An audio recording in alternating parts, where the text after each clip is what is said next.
Hi, and welcome to the Super Vaca Bros channel. I am Angela Vaca, and with me we have a special guest, got Cyrus from Mental Misplay.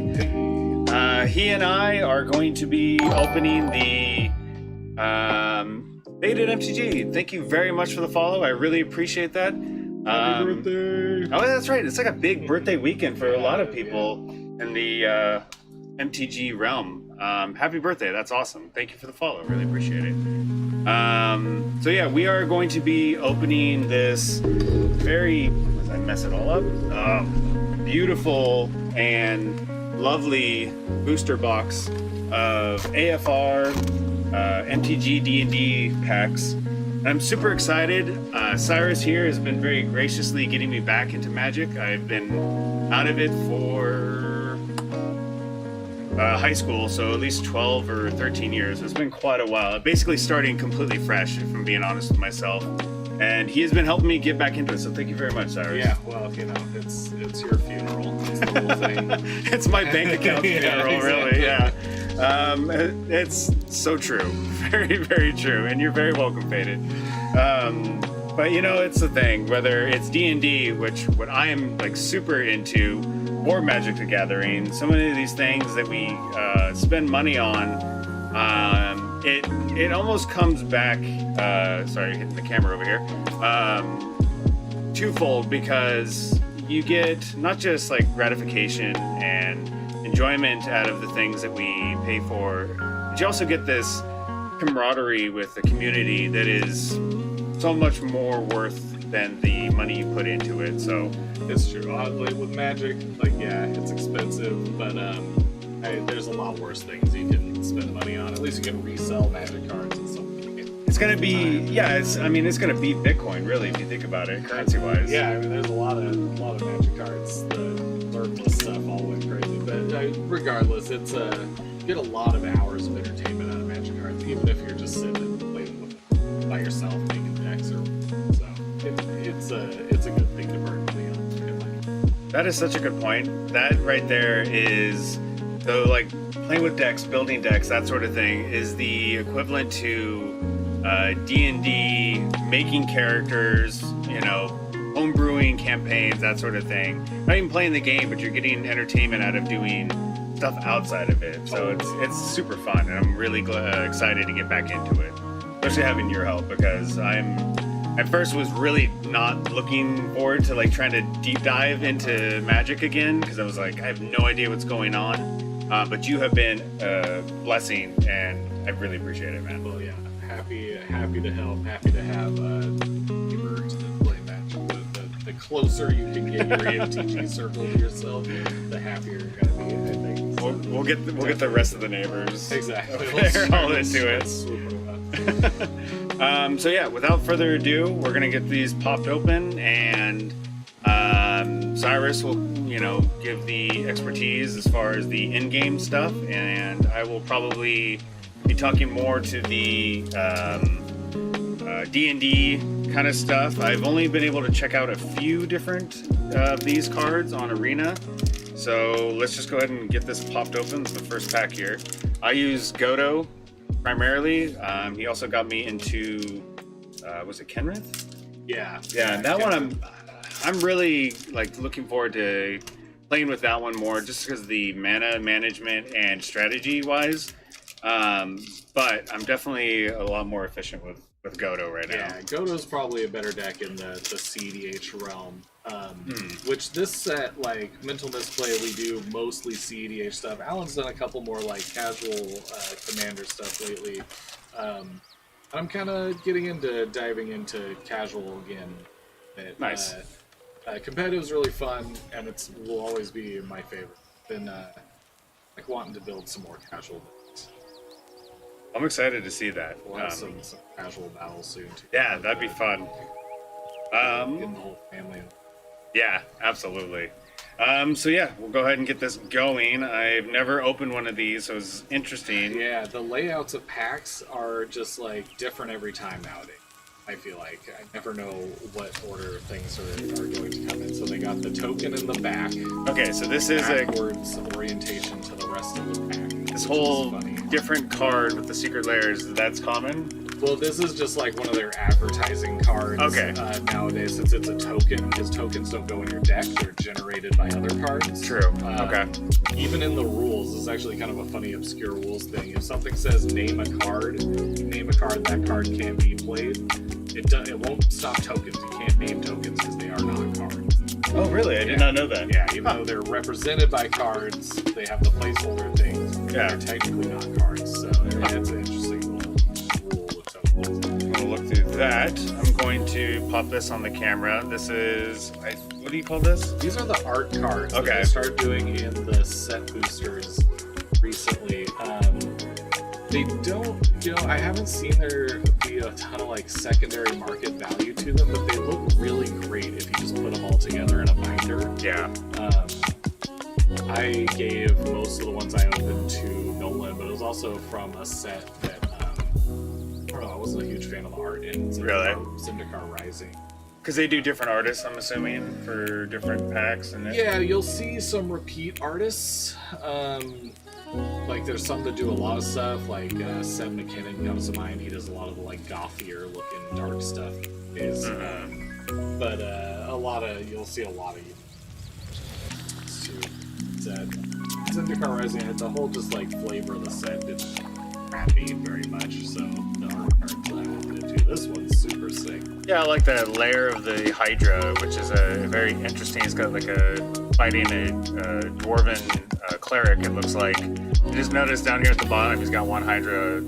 He's stepping on. It's pretty metal, yeah. But that's really cool. So that will be art on a card later in the set. Oh, okay, gotcha. It looks like the next thing up is your basic land. Okay. Which in this set, in every other Magic set, the basic lands, their text boxes are just the symbol of the color of mana they make. Okay. So you can kind of see the watermark on that one. Like that would be what a usual land would only have that watermark. These ones have lore text because it's D&D and it's all about lore. And the lore text reads kind of like what you think of like a DM reading the description of an area.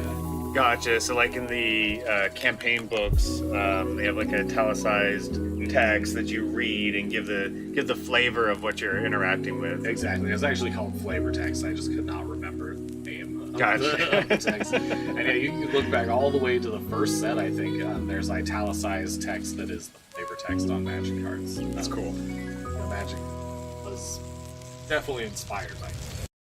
It's especially flavor wise. When did Magic come out? I know obviously it's after. 93 was the first was alpha.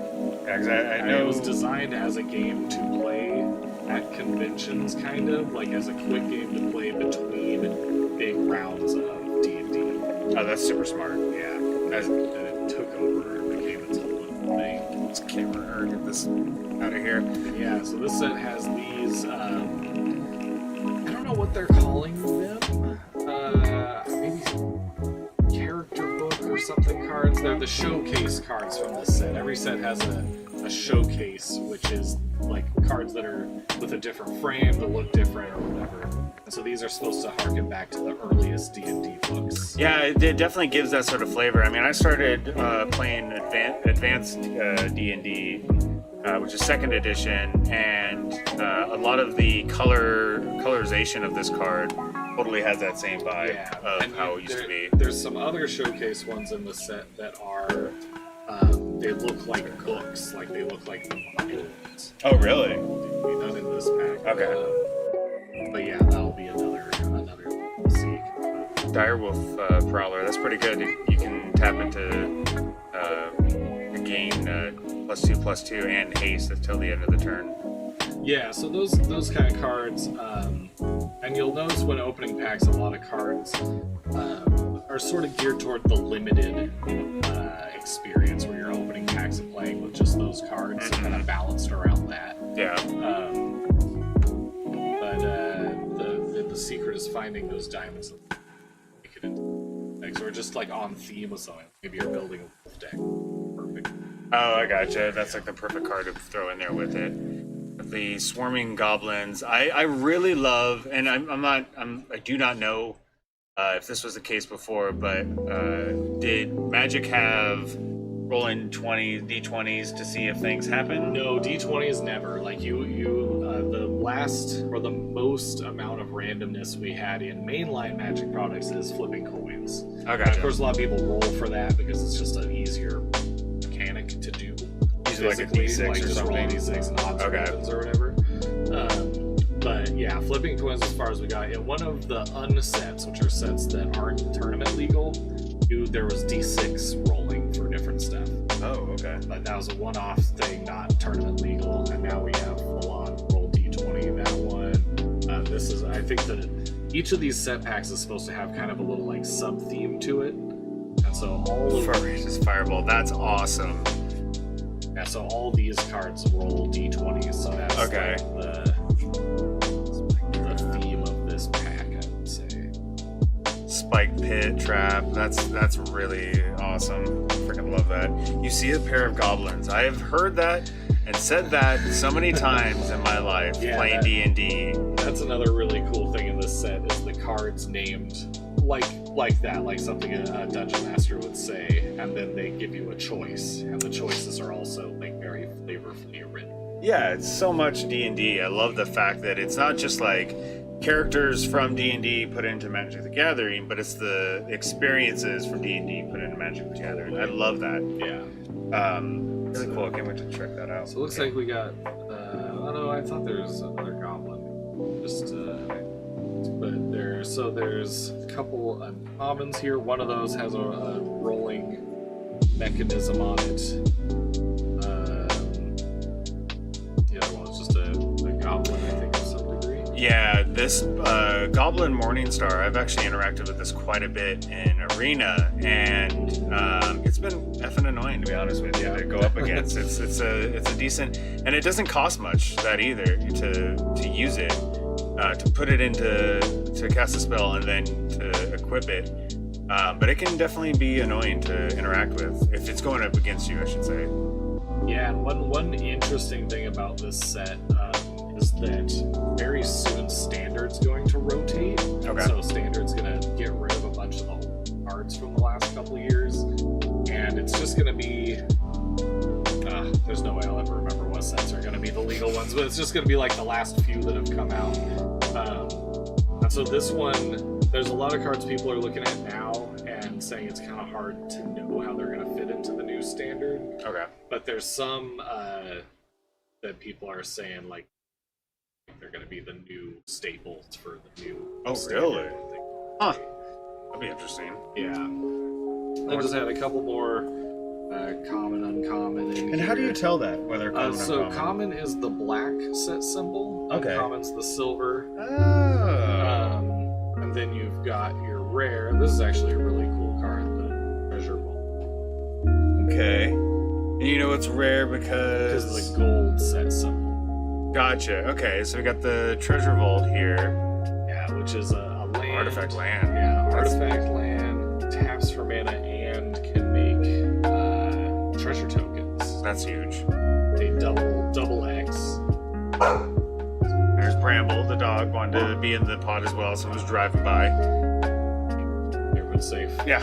And then each pack, I think each pack at least, comes with a foil as well. Okay, and so that I've been wanting to ask you about that. So here's Sudden Insight, and then Dragon's Fire, which I love that artwork so much. That person is just gone. The foils, as far as like they're a commodity, they're something that is sought after, correct? Yeah, it's one of those things where, you know, some people love them, some people hate them. They tend to curl because of the way they're made. Oh, really? The foiling sheet doesn't like absorb moisture from the air or something the same way as the cardboard sheet does, or Okay. the cardstock sheet. So it can cause some to curl. This doesn't look too bad. There's been sets where you can feel in the sealed pack that like a curled foil in it. Like already? Oh, So wow. like Commander Legends was like really notorious for having just Pringle foil right out of the packs. Yeah, like a foil common like that, not going to be worth a whole bunch, especially nowadays because they're putting foils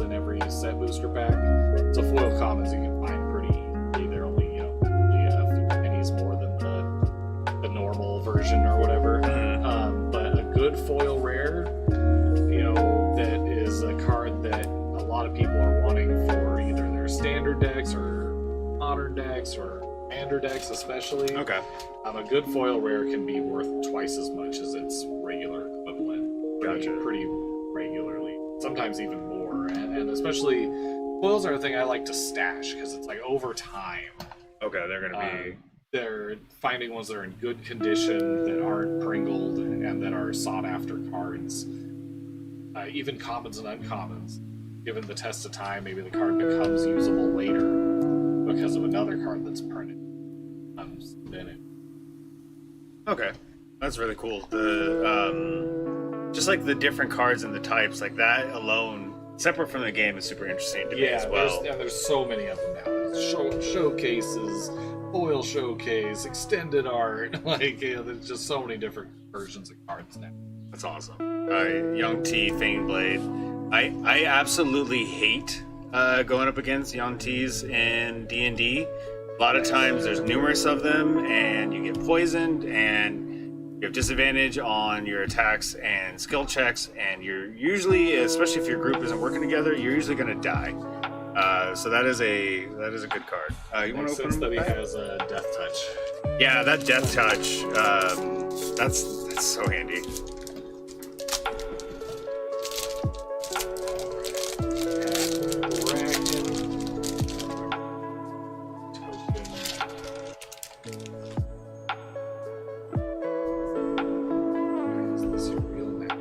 This is the art card. I was so confused. Okay, I was going to ask about that. Art card. Oh, wow. So some of the art cards, it looks like in this set, have a full-on like D&D character sheet. Yeah, that's awesome. On the opposite side. That's Tiamat. That's super awesome. And like personally, I would play against that as a proxy of the real card any day, just because it looks so cool. That is really cool. Tiamat. Like, if you wanted that to be your commander, like I would. You would allow that? I would use that as opposed to the real card. Yeah, because I mean, it's a straight up character sheet where it's got the stats and armor class and everything, hit points. Tiamat's a chromatic goddess, the chromatic dragons. She is a very evil character. I'm familiar with Tiamat through the Final Fantasy games, which I know also steal a lot from They do, D&D. actually, yeah. Bahamut and Ifrit, although Ifrit is also from numerous different cultures as well. That's kind of the thing, is it's hard to tell exactly, taken from... That is a very good point. I love that. Oh my gosh, I love this card.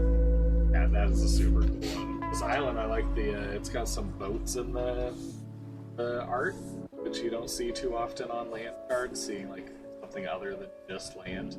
Yeah, a little flavor. So that's pretty... For Deep Harbor, Waterdeep, that's probably a... Waterdeep. I know that. Displacer Beast. Wow. So this one has the Enter the Dungeon mechanic. Don't have any of the dungeon cards yet. I don't know if they're in these packs, actually. They might be something that... But there's these 3 dungeon cards that you have to use a little marker to kind of move through the different rooms of the dungeon. Like you have to use like it's like a bead or something to keep track of it, because some of your cards will tell you to enter the dungeon, which means either go into the first room or go further into the dungeon by going into the next room. How do you go further in though? The same mechanic. Just it all just says enter the dungeon. Enter the dungeon just means either start a dungeon or proceed one room further into a dungeon. And each room that you move into says it triggers an effect. Whether it's draw a card, gain a life, whatever. Okay. So that's how they kind of tied dungeon crawling to Magic. That's super smart. Yeah, there's a CDH deck that Amy from Twitter, Amy Jobert, made Box Mandara the other day. Or I saw that. Mental Misplay. Yeah. That's a good stream. Loops one of the legendary creatures that says when it enters the battlefield, enter the dungeon. And uses this card Aloran that lets you play creatures that cost 3 or less for free, and another thing that returns the creature to hand over and over again. So you just play it for free, bounce it, play it for free, bounce it, and enter this one dungeon that has somewhere on the dungeon says like deal 2 damage to everything. Oh, that's so awesome. You just a million times through the dungeon. Wear everyone down. Yeah, I love it. Anything that could use a new mechanic that's definitely designed for limited mechanic and turn it into a competitive deck, it's gonna be And that's what this does, where when it enters the battlefield, venture into the dungeon, but then also you can do 3 mana plus a water to make it return back to hand. Oh yeah, that is what this one. Yeah. With infinite mana, this could win the game by doing that dungeon. Gotcha. That's really cool. I am obsessed with this art. Yeah. I love Displacer Beasts. I have a couple of minis over here that you can't see, but I've been trying to get a Displacer Beast printed, but the tendrils, That looks tough. it's really, they keep snapping. I was like, I'm giving up on that for now. What else do we got? So we'll just do a little pile. We've got a couple of equipment here. Equipment, I hadn't thought about it, but it makes sense to be a heavy theme in a D&D set. Speed. That's awesome. I like how they did that too with the gaining haste and using in-game mechanic but taking D&D flavor. Dueling right here. Nice. I like the artwork. Yeah, the art in this whole set's been. And Anna Warna. I'm horrible at names. I'm sorry.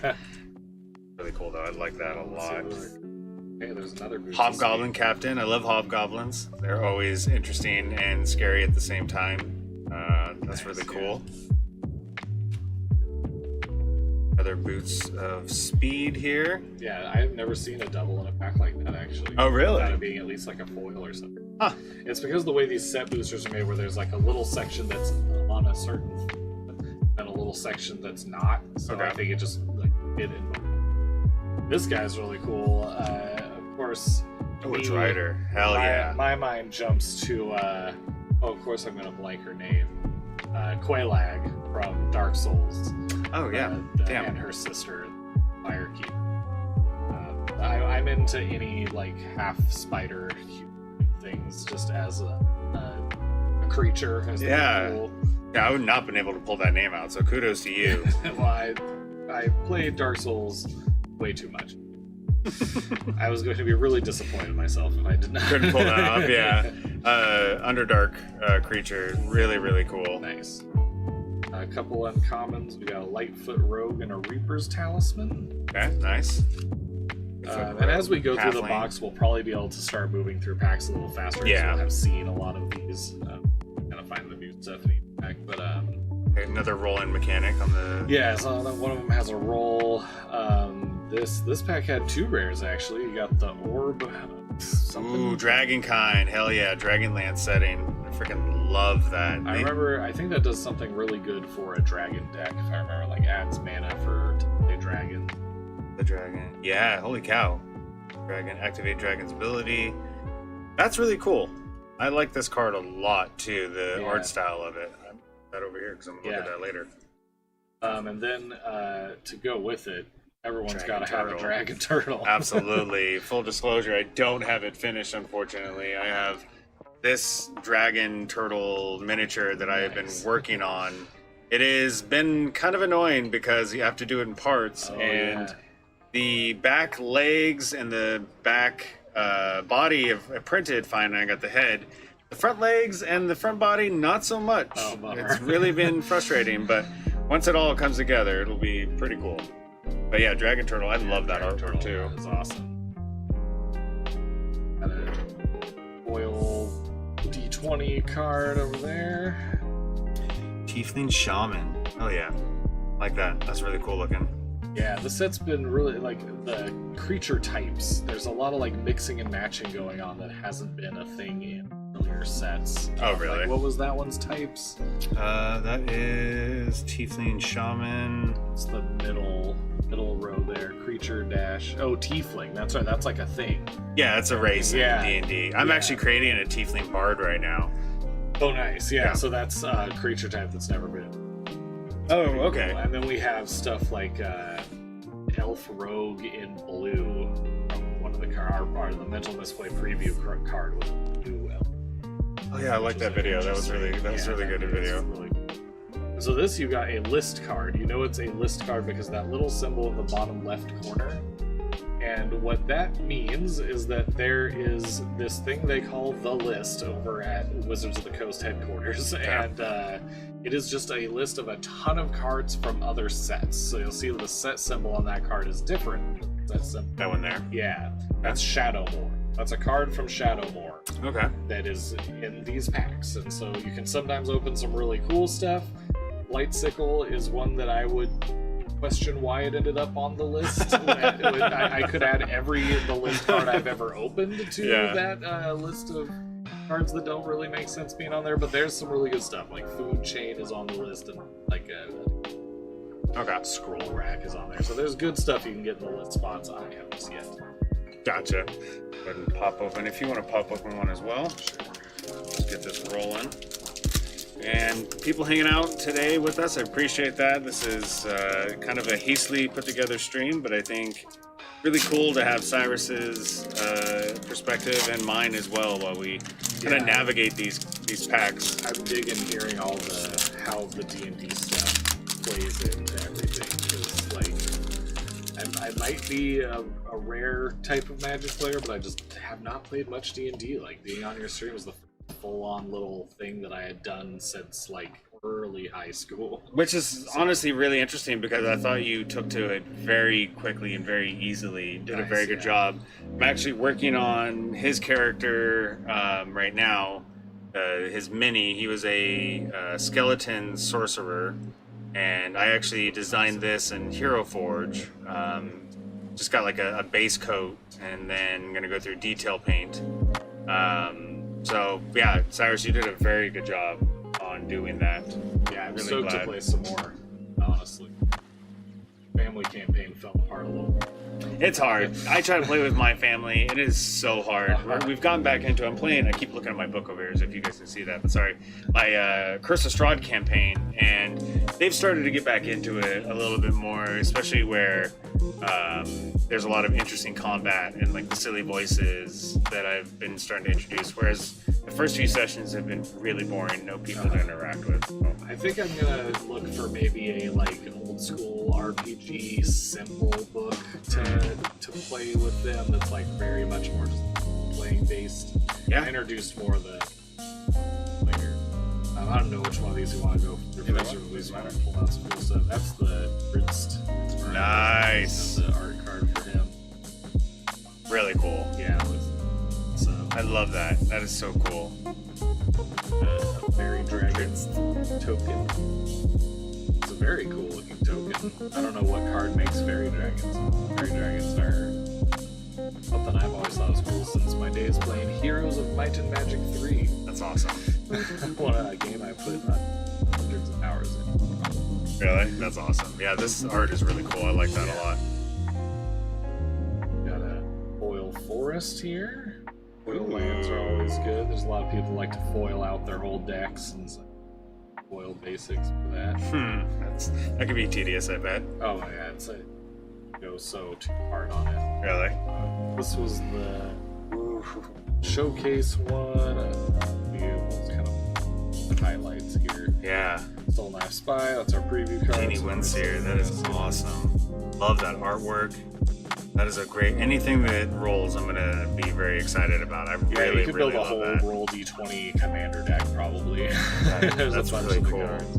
Yeah, Soul Knife Spy, not the best card there's ever been. That was the Mental Misplay preview card, so I gotta shout that one out. Oh, that's right. That is the card. I was about to say. I thought it was this other halfling one, but no. I tried to buy like 16 foil ones from some TCG player site, and then they got back to me and were like, we don't have that many canceled orders, so I have to find somewhere else to just get a pile of ones. Oh, that's really cool. I like that video you guys made. Yeah, that was super funny fun. and super fun. Yeah. So we got a blue dragon. That's a cool one for Nice. sure. I actually have a little blue dragon mini up here. Yeah, I love that it's just like taking some of those. Like generic's the wrong word, but just like those creatures that have been in D&D for so long. It's just Staples. Yeah, the staples. Yeah, for sure. definitely Just it. made them all into cards. You know, the red dragon is probably the most stapled creature of D&D. Yeah, totally. And blue dragons, I feel like, are definitely getting there as well. That's why I went with blue instead of red in my story. Nice. Yeah, so purple worm dungeon map's pretty cool. What is Wow, some that? sort of highlights here. Dungeon map.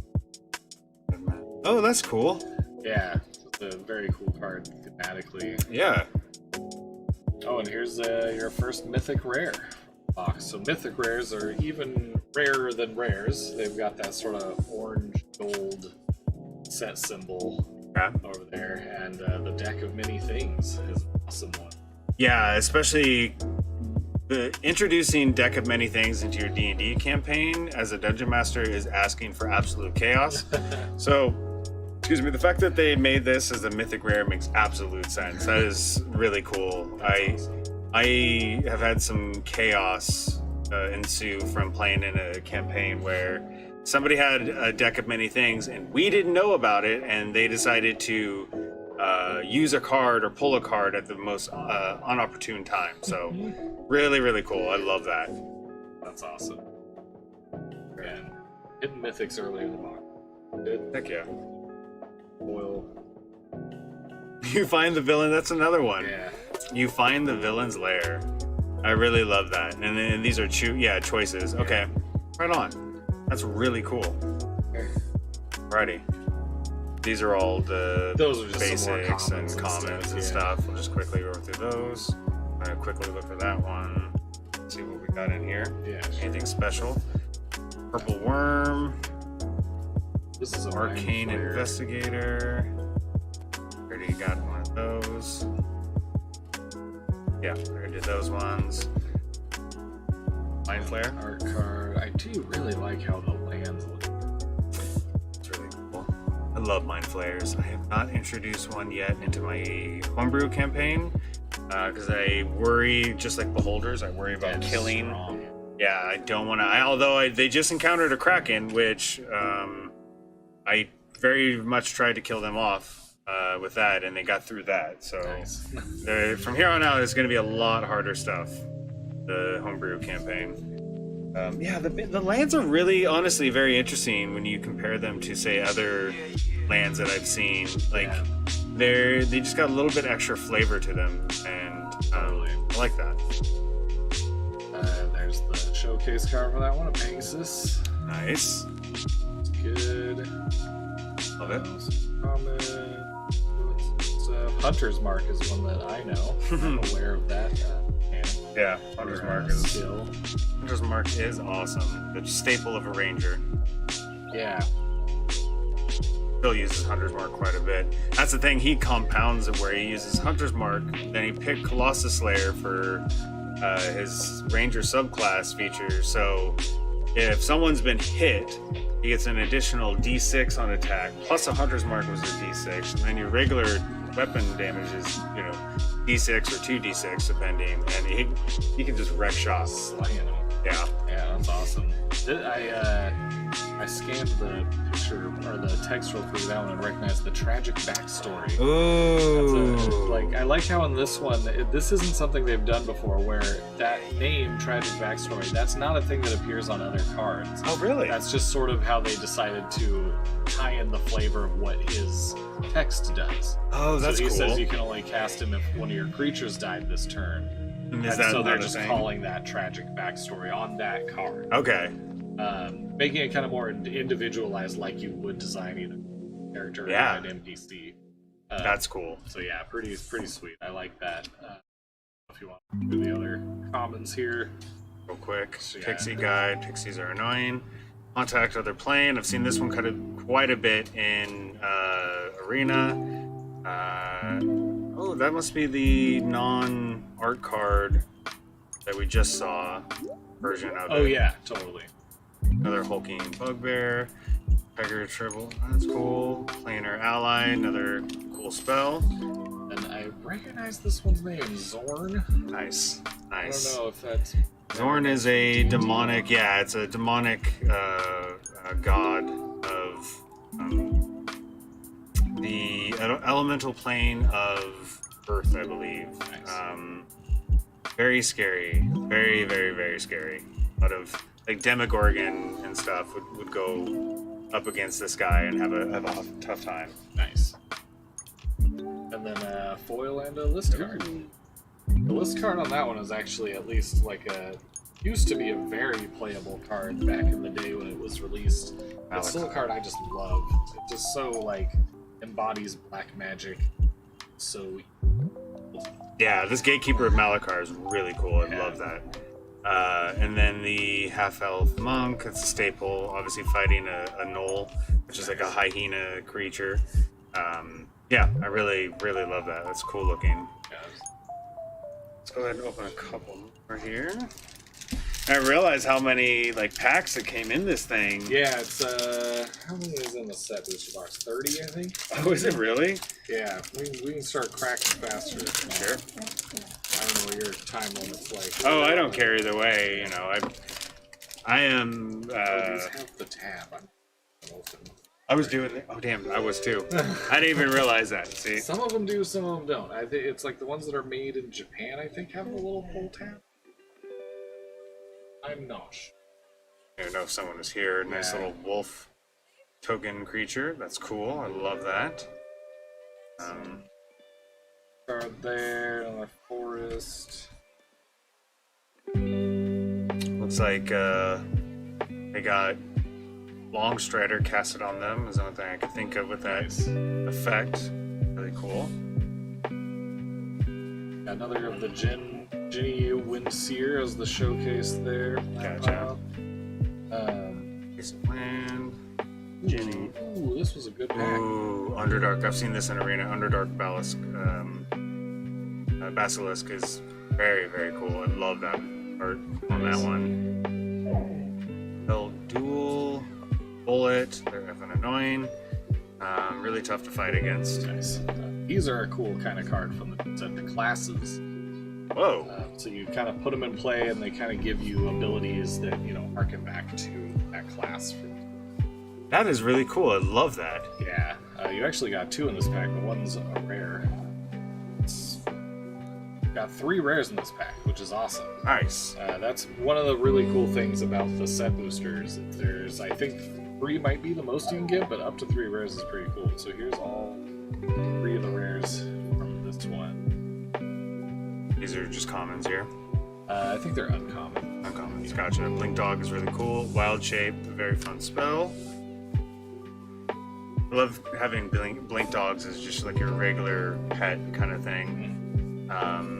Dancing Sword, I love that. A Blade Singer, would love that sort of thing. Holy cow, Sorcerer class, I love that one. That is amazing.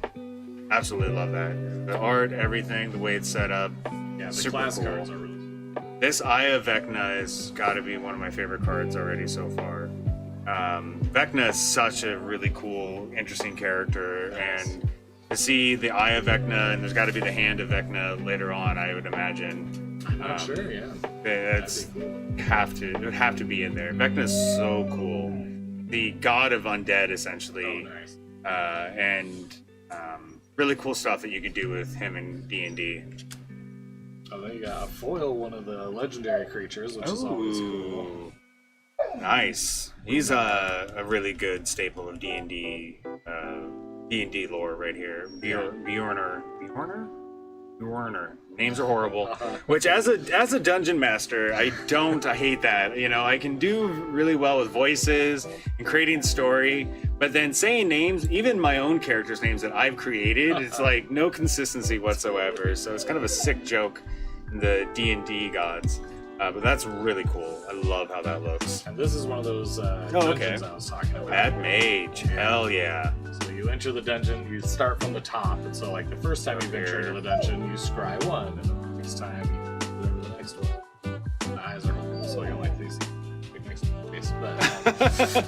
That's not good. But you gain a life, then scry 1, and then you can make a token. Like, yeah, it does all sorts of cool stuff. That's awesome. Yeah, I found a set of dungeons in foil at Northwest Sports Cards. Shout Okay. out to them. They just let me have Yeah. them. So that's cool. Shout out to your local game store. Yeah, Tacoma, Washington.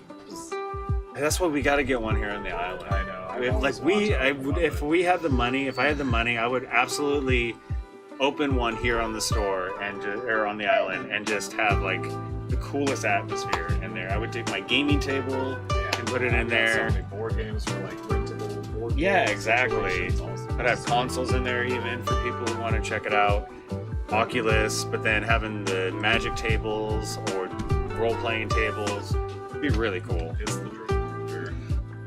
This one? Yeah, let's take a look here and see. I'll look at this guy first. Yeah, it's weird how they orient the packs. Contact other plane. Oh yeah, there's that. Just had that recently. I like how it like zooms in on the interesting parts of that card art, which is a really cool idea because like the look of the eyeball itself is pretty intense. A little more. What's we got here? Got your mountain. That's a cool. Looks like it's got a secret layer of some sort in there. Basic land. Yeah. That almost looks like can't remember the name, not gonna try. Like I hate that when I'm like, oh yeah, I know exactly what that is, and you go to say it and you're like, nope, never mind. Abort that one. That's the showcase. The Celestial Unicorn. Unicorns are amazing in D&D. Always seem to die for whatever reason. They always seem to not make it. Got both the regular and foil version of You're Ambushed on the Road. Nice. That's another D&D staple. Oh, this really contrasts. Will show you the difference of foil to non-foil. Yeah, these foils feel pretty good. Do they? I say from this set. That's awesome. Getting ambushed on the road is a common occurrence in D&D. So let's see. The rest of the... I don't know if we've seen all of these. Probably some that we haven't from the common and common pile. I've got a Goblin Javelineer. Can't say words, but that's a cool one. I haven't seen that one quite yet. Valor Stinger. That's awesome. That is awesome. Trickster Talisman. Nice. Okay, well, Trickster. A lot of Trickster action going on over here. I dig that. Power of Persuasion. Nice. Is it's got an Etten in there talking to himself, conversing with either a Dragonborn or Lizard folk. I cannot tell. Veteran Dungeoneer and Shambling Ghost. Gast? I can't remember how you say that. I say gas, but I don't think I say right. gas. I say gas too. The wife and kids fought to gas recently in their Chris Strahd campaign, and it almost didn't end well, so I'm glad they got through that. And then this boy, the Frog Hemoth. Oh, yeah. Very, very awesome. Yeah, that is amazing. I love that very much. Just on flavor-wise alone, that thing's amazing. Yeah. The set does seem like it's, they definitely put theme ahead of power level for this set, but you know, sometimes that's what you gotta focus on. And, there's sets for everyone for Magic, basically. Sorry, I got my dog is not happy. Dog wants to open up another tab. Sure. Let's see what we got next here. Oh yeah, the tab. There's the tab. There it is. Until I do not open much product. Let's see, does it say what card it's from? Delina. That's right, I thought I recognized that one. Package art card, we got the planes. That's a very cool showcase card, Frost Giant.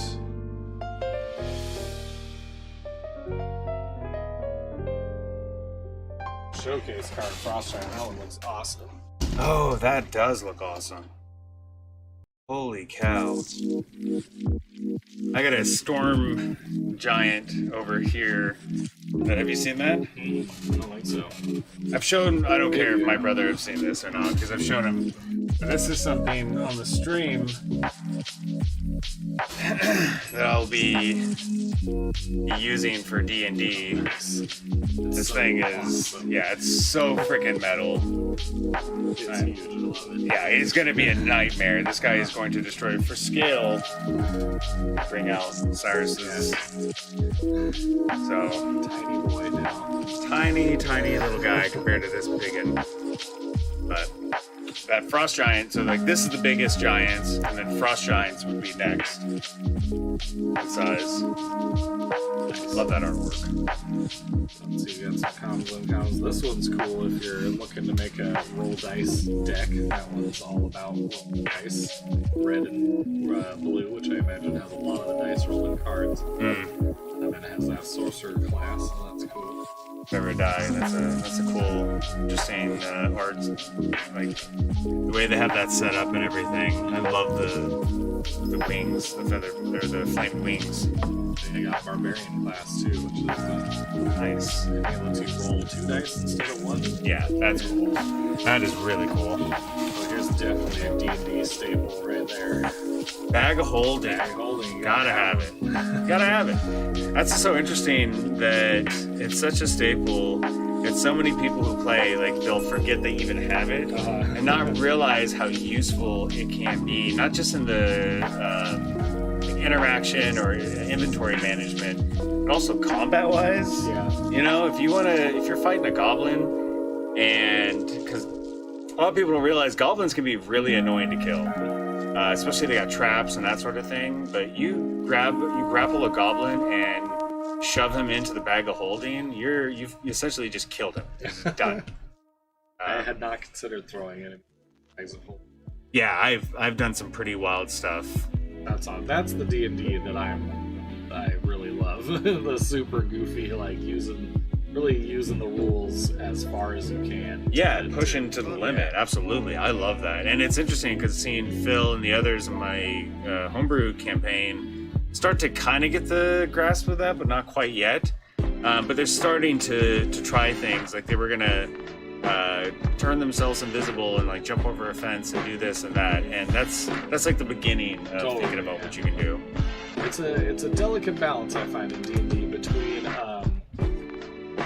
using the rules creatively to come up with creative solutions for problems and throwing the campaign completely off the rails. Yeah. It's delicate. Yeah, because you really want to tell a story, but also you want to have some fun and have some wild time. Yeah, as like someone with a little bit of like control desire. I won't say control issues really, but like when I'm designing a game especially, like I like to use RPG Maker and make little JRPGs. Nice. And people can't go that far off the road. Gonna play for that. Yeah. But D&D, like I remember as a kid, I was into this free system called Fusion, and just like writing it and trying to like, I just got way too in the like rabbit hole of like, well, what if they try to like go off down this path? Like maybe I shouldn't mention it at all because I don't want it to go big down. That is a testy trap to get stuck in. This I know is another kind of staple of D&D, although I haven't encountered it myself. You don't see them that often, to be honest with you. I Not anymore. I'm really excited to see it. Flumps are very interesting creatures that are super deadly when you interact them. Most campaigns don't have them much anymore. I know Out of the Abyss had one of those. A couple of encounters you can deal with. Like a callback, and that's what people really. Yeah, probably. I mean, they get really annoying because they can poison you, and they also fly. Which anything that flies that you have to fight against can be super frustrating. Yeah, it reminds me of the family campaign I tried to do. It was like the first place they managed to find themselves would be like this flying chimera. That's tough. Just like, I don't know what to do. I'm like, I don't really either. I think let's just pretend you talk your way out of it. Yeah, and they can also like see your thoughts. They like take your thoughts away from you as well. So they're definitely a bit annoying for sure. What's the rest of the stuff in the pack? Doesn't know what common element there. Vampire Spawn. I've seen that one on the internets. Inspiring Bard, I like that. That's a really cool elf bard creature. Bard. Sylvan Shepherd, of course. That's a staple. I love it. Ooh, that's a very cool subclass. Aberrant? Is that a word? Mind Sorcerer. That's a really cool. Wait, what is your sorcerer?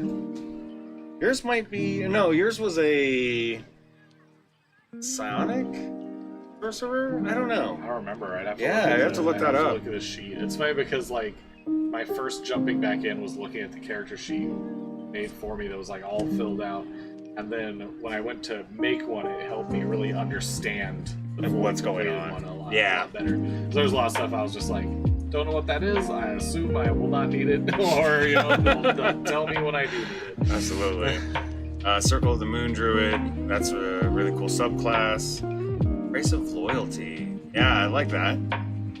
it's a foil, right? Yeah. Yeah, that is. And there's one of these cards in almost every Magic set, I think. It's Okay. a 3-drop sorcery red card that steals a creature for 1 turn. Nice. It's just a staple thing red can do kind of always.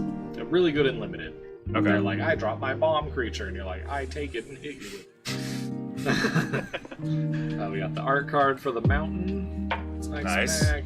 Basic land art card. I like This that. looks really cool. Dang. Black dragons are the A best. full art black dragon. Yeah, that black dragon is so fucking metal. I love that. Looks way cool.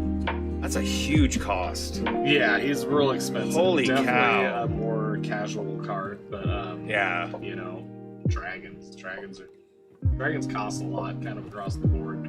There's 2 cards. They're both red.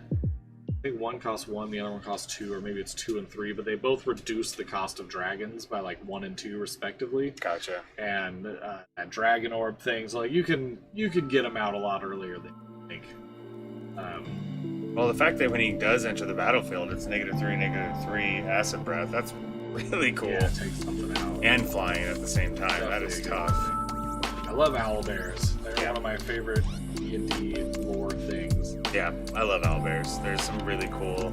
I got an owlbear mini that I don't think I've used yet in the campaign, but it was one of my first ones that I airbrushed.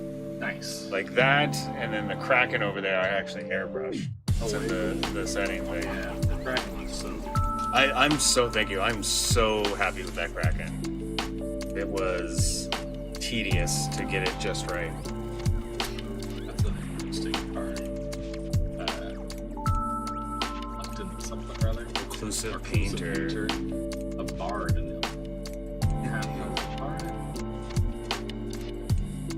It's a treasure, black-red treasure deck. So creates a treasure token when enters the battlefield. You gain other creatures you gain get +1/+1. Basically, Counter. for each treasure you use to cast. So would Dockside?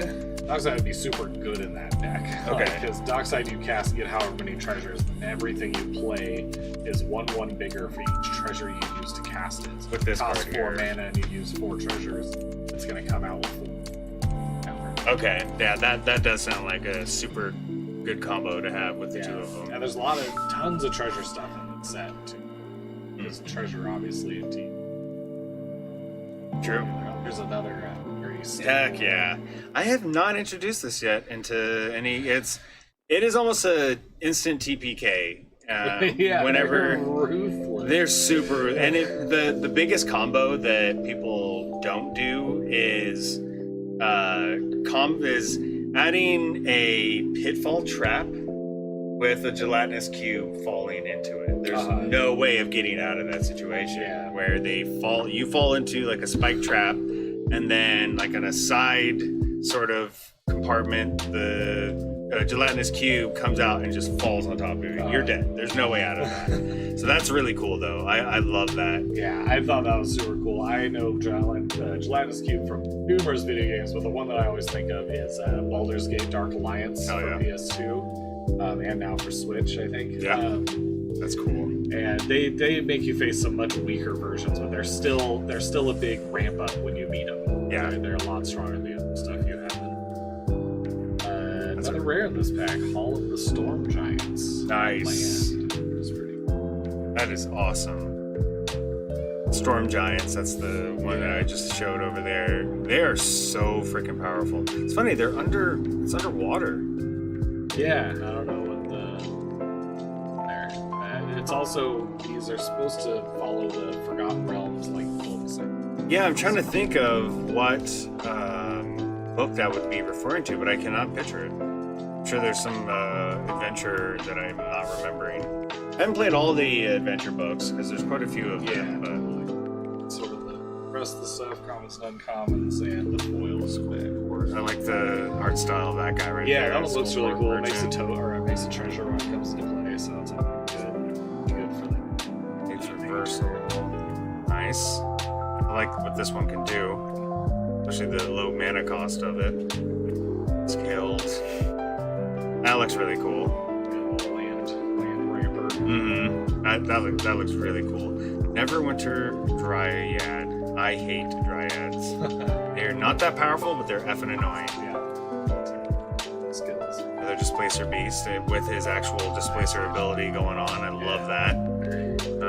Wow. 50 feet of rope. Yeah, that is literally the staple of D&D. I love the foil of it too, man. That is really, really cool. That's kind of the cool thing about the set booster boxes. The foils aren't necessarily super valuable, but you wouldn't think to buy a foil 50 foot of rope. You know? Yeah, true. But when you're like, oh, this looks. Tokens. Zombie token. Basic. And swamp. Treasure token. Ooh, I like that plains. That is really cool. Very, That's the thing, I hear or see basic lands, and a lot of the lands I see are, like, not to have a better word, but basic as far as how they look and everything. And a lot of these ones I've seen so far look really cool. Yeah, and stylized and everything. Okay. Let's see here. We're at 1 hour. Let's do like 2 more packs, if that's okay with you. Yeah, totally. There's the tab? Okay. I was gonna say, there's a tab? A little side tab. Hard to see. Makes it very much easier to this is a cool art card. The art card of the sketch version. Ginny Winseer. That is amazing. Almost did the Owen Wilson. Oh, wow. Gosh, now. Actually, I don't know what that last part was. But yeah, this is really cool. Yeah. You don't use these to play. Right, they're just the for art. collecting, just to have them. It's really cool. Yeah. I like that. So this is the other showcase that I was talking about, the module. Yes, thank God. I was so worried I wasn't going to get any of these cards, man. The Evolving Wilds is an awesome one. I can go in any casual deck runs Evolving Wilds for the most part. Really? Yeah. Okay. And so having that version of it is great. Heck yeah. I love that. The old book style look to that is amazing. Yeah. Super sweet. A bunch of other little boys. What you got? You meet in a tavern. That's good. That's the most common starter to a story is you meet in a tavern. And sometimes the most ridiculous way to start a story, but it's definitely a staple. I've seen some interesting variations of that where it's like you meet at a tavern and then there's a storm that makes it so you can't leave the tavern, and then there's like a murder mystery that happens, and the whole story, like a one-shot, is in this tavern. That's a really cool meta take on the whole thing. Yeah, hell yeah. The whole thing take place in the tavern. Exactly. Yeah. We were me and Alan were talking about D&D. Cool for the channel to do sort of almost like we do with having guests for CDH, but do this month the guests are so and so, and just doing a one shot for each of the weeks, do it so it'd be like a 4-week bust outable kind of thing with different guests each month. That's a great idea. Basically, just talking about how we could how you would paste the how we do this play on to other things. Yeah. That's a super good idea. Yeah. This is the common stuff. The teleportation circle. Oh, yeah. I might have to trade you for that one. We'll yeah, see. that is a really cool one. That one is very similar to a card called Conjurer's Closet. Essentially, the whole idea with that one and with Conjurer's Closet is you exile one of your own creatures and then it comes back to get their enter the battlefield thing to happen again. That's how you keep so you have a creature going and going. When there's the battlefield, draw 2 cards. So you, at the end of your turn, you blink it with the teleportation circle. It enters the battlefield again, so you draw 2 more cards. Gotcha. It's a big value engine deck. The first deck that I really built out, huge game back in the beginning, was a blink deck that used all these return things to the battlefield skills. Oh, okay. Got a foil Drider. Cool. Of the same kind of Drider. Yeah, same card. Gargoyle one. Love it. Another one of the dungeons. Lost Mines of Fandelver. Goddamn. Who knows? Who knows? Except for everyone else who plays the game besides me. I think everyone. Well, that's the thing too. Like so many, like you read a fictionary book and you like say words in the book. Yeah. And then you go to somebody else like, oh yeah, I love Dritz, and they're like, wait a second, isn't that Dritz or something? No, it's totally different. Yeah. Love That That's definitely really cool. was a thing that I noticed when I was playing the Star Wars CCG. Oh, There's yeah. all these different names of like Yeah, background Kashyyyk, and characters you're and like, planets, yeah, and you're reading it one way, and I always pronounce it when I read it Kashyyyk. That's just how but then I realized everyone pronounces it. and that's what's so maddening about like Kashyyyk in general is even Star Wars, like actual Star Wars media, whether a movie or a book. I've heard it said in so many different ways than that, like from Star Wars. I'm like, well, what the hell is it? There's some, I forget who it is. I think it's the guy who plays Dooku. I can't think of his name. Christopher Lee. Yeah. I think it's him. It could be someone else that just like pronounces every everything differently. every like proper noun differently than everyone else in the Star Wars universe. Yeah, he definitely did. Find the Path, that's another good one. Yeah, Find the Path. Good spell. Down to Ever Conjurer, nice. Although what he's doing in there is a bit excessive. You're right next to that lever, buddy. You could just walk over there and probably just pull just that. do it. Maybe it's trapped. I don't know. I shouldn't judge. Prosperous Innkeeper. Okay, you're out there. You're doing your sales. All right, I like it. Another one of the Grim Wanderers. I like that. Wandering. Oh, Travadal? Dragon Bard. Huh. Never heard of that word there. Travadal.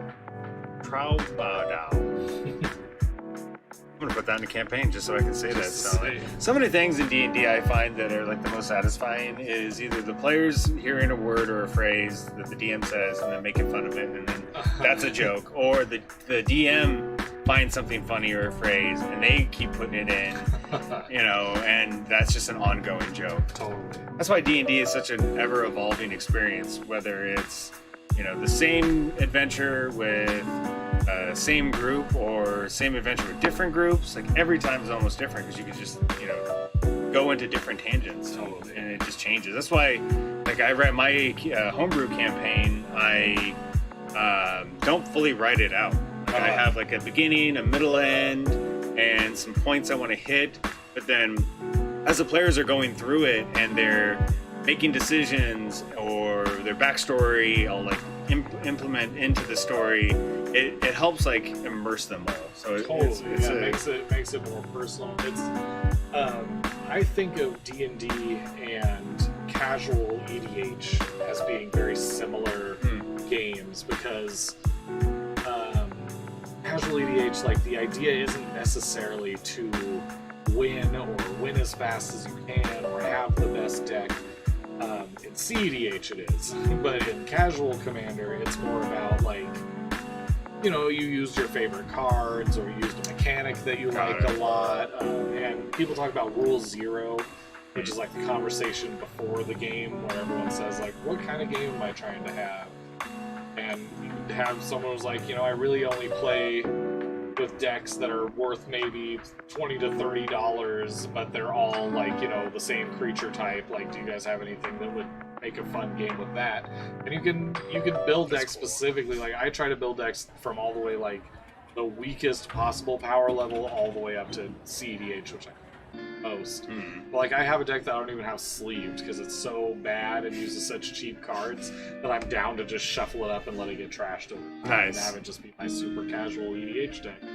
And so in that way, where it's like a collaborative experience, it really reminds me of D&D because like the DM, like it'd be a totally different game if the DM was like, I'm gonna try to kill you this entire time. Yeah. Like hardcore try. And because of how much power a DM has, it obviously wouldn't be that hard if you wanted to just kill your players. You could just be like, and then you don't notice, but this dragon's over there now. And, yeah, exactly.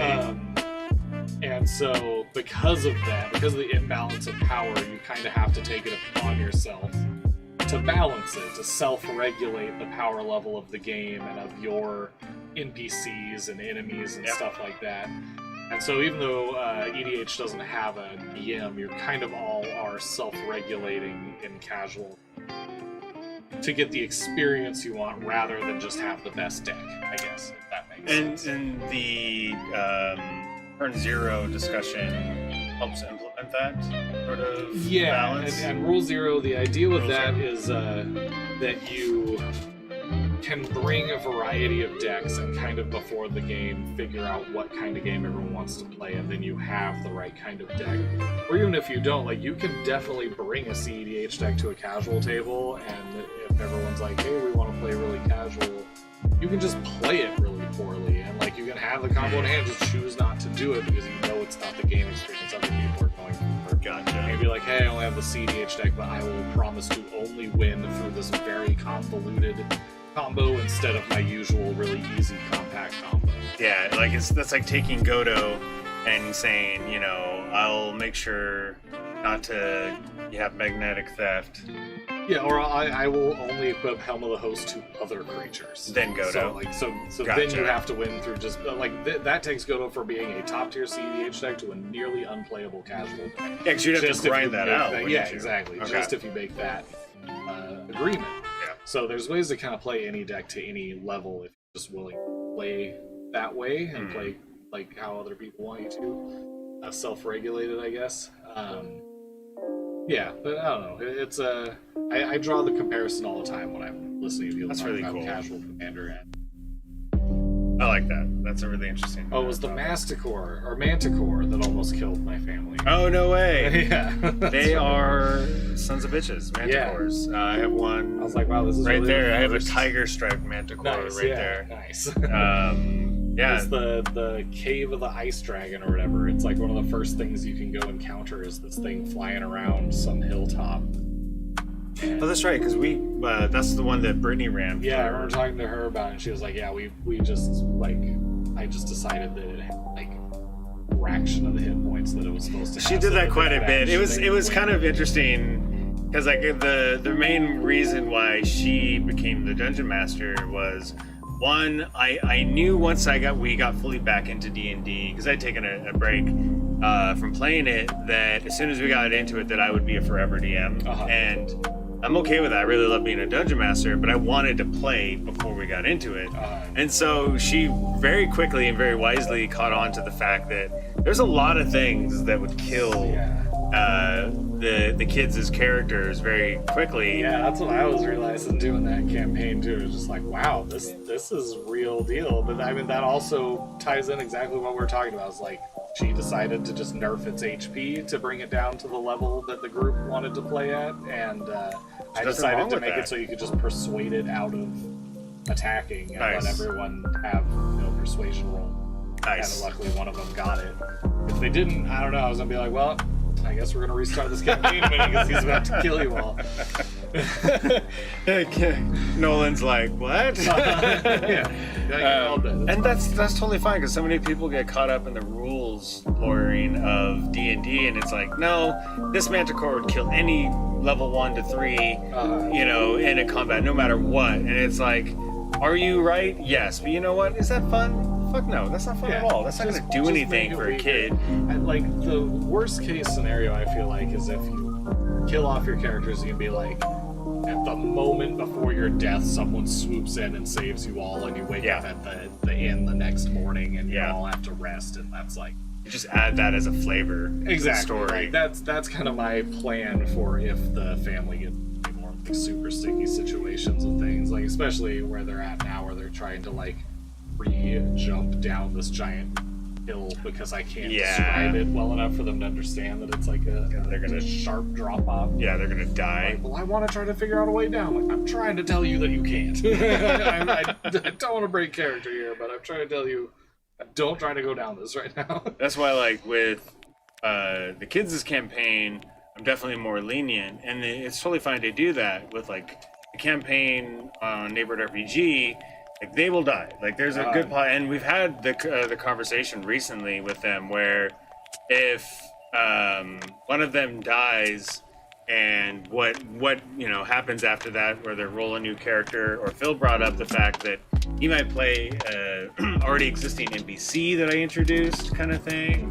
So it's all very interesting, but it's all about scale. Totally. So other interesting ones from this pack. There's all sorts of cool ones, but I like this Hama Shar. Doubles all of your room venturing heck yeah. efforts. It's cool. Some of them good double. Yeah. Find some prisoners. That's probably another pretty Common staple. Yeah. Oh, there's an even more common staple right there. I've seen this one so much. Nice. I love the fact they did check for traps. Check for traps. So many players do not do that, and if people watching this, always check for traps. Always. Wow, this foil was actually a pretty good card. Just, there's a lot of these blue cards that tap down opponent's creatures. It's kind of one of blue's main ways of moving a creature, is just keeping it tapped down. That one only costs 2, has flash, so you can play it during your opponent's turn, and also blanks red cards. So even if it's a creature that has like a massive ability, it'll turn that off as well. That's nice. I wanted to save your rare for this one because it's amazing. A mythic, another mythic. That's awesome. Icy Death. Oh my gosh. She is so deadly. I love that. Super. You're gonna have also sweet. Yeah, I might have to like build some sort of like a dragon-esque deck. Totally, yeah. You know? This box will give you a lot of like good fun stuff to build like a casual monster deck. Nice. All white's pretty bad though. Is it? Typically, yeah. Is it? White just doesn't have a lot of card draw, doesn't have a lot of ramp. That's why I like black. I really like the options you go with black. Yeah, black's got it all. Mono black can still be hard to pull. Mono any color, but green is kind of hard to pull off in my. Really, green is hard. No, green's good. Green's like the easiest one mono color. Okay, I was gonna say I thought green was air cold. Mental. Yeah, I thought green was. Rhyme Shield, Frost Giant. That's from the newest. No, actually not the newest one anymore. Frost Maiden, the one that came out recently. Nice. Fucking Grass. That's a good spell. Apprentice. Another 50 rope. Right on. And so these cards are interesting. They give you like little mini games you can play with packs and stuff, which is kind of interesting. I haven't actually like sat and read them. Let's check them out sometime. Oh, I see. Match and collect cards. And okay. Yeah, it's interesting. Do you have to have a mimic card or what? I don't know. I'm not sure what it's exactly getting at. Yeah, because it's just a 4x4 grid of cards. Match and collect the most treasure chests. Someone uncovers the mimics hiding amongst the loot. Yeah. So it's probably like one mimic card and then a bunch of treasure chests. So you got to match them. I like that. That's kind of cool. Yeah, like there's an old thing people used to do is like pack battles. Where you open your pack, shuffle it up in raw hand, and like play it. You have like play infinite mana. Oh wow! And you can just play your cards however you want, and whoever wins. You do it like 20 life or yeah, just normal nice. 20 life. They usually end in either like a blowout where the infinite mana element of it makes it so you can win with something easily, or like a total stalemate. That's really interesting. Or like you open the pack with Icewing Death and you're just like, I attack you and let's die a million times and you die. Like, yeah, you can do that. Like it's not like a super deep format, but it's kind of fun. That's a really cool idea. I like the fact that this game started as its own mini game. There's other sort of variants of this game itself that people can play, and it's really, really cool. Yeah, so many different ones. Thank you so much for taking the time and like, sitting with me, and fun. I really enjoy getting someone's perspective that knows what these cards can kind of do, and hearing their not necessarily value, but just they're talking about common and uncommon and everything. I really appreciate it, man. Totally. I'm glad to do it. Always down to crack packs. I don't buy like sealed product very often, but it's a super fun. I try to be good and just buy the singles that I want, but yeah, it's working that way. Well, that's the thing with me. I'm very cautious of buying packs, but I knew that if I was going to buy a pack, this would definitely be the way to go for me. So it was a good timing on my part to get back into Magic in and around this time as well. It's really wild. Yeah. Lord of the Rings one is coming not too far away either. Really? Yeah. I don't know if it's going to be a mainline set, like a standard legal set, or if it's a specialty set, or what it's going to be. But I know there's a Lord of the Rings set. That is amazing. That's a smart move on their part. Yeah, Wizards of the Coast I might have to get get a box of the Lord of the Rings set. 'Cause seriously, that's my biggest connection to fantasy outside of Magic. Yeah, I don't blame you. I love Lord of the Rings. That's awesome. And Hannah. Yeah, I see the Gandalf in the car. Yeah, that's really cool. So yeah, everyone, thank you for joining us. That is our stream. If you haven't already, please follow Mental Misplay. Cyrus and Alan do a lot of awesome, funny streams, really great Magic the Gathering content, and they also do some really cool charity work. So definitely check that out. It's a win-win all the way around. Drop the link here. I think that's right. Might not even be the link. It's something like that. You change a few letters and you'll get there.